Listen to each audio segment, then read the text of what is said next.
الشيطان الرجيم.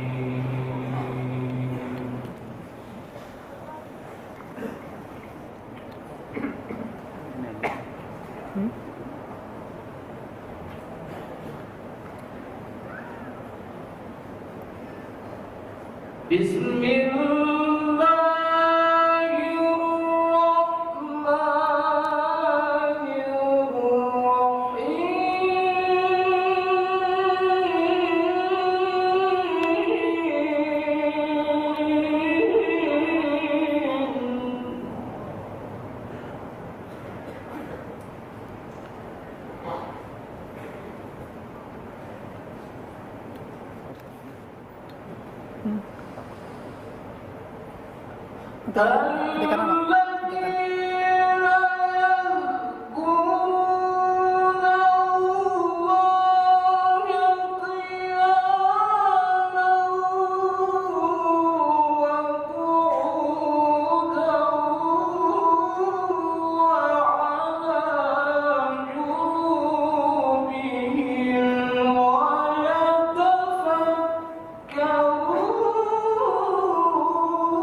Orang-orang yang mengingat Allah sambil berdiri atau duduk atau dalam keadaan berbaring, dan mereka memikirkan tentang penciptaan langit dan bumi, seraya berkata, "Ya Tuhan kami, tiadalah Engkau menciptakan ini dengan sia-sia.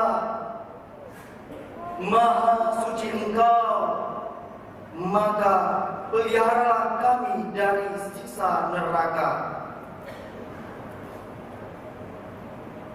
Dengan menyebut nama Allah yang Maha Pengasih lagi Maha Penyayang, orang-orang yang beriman dan hati mereka menjadi tentram dengan mengingat Allah. Ingatlah, hanya dengan mengingati Allah lah hati menjadi tentram.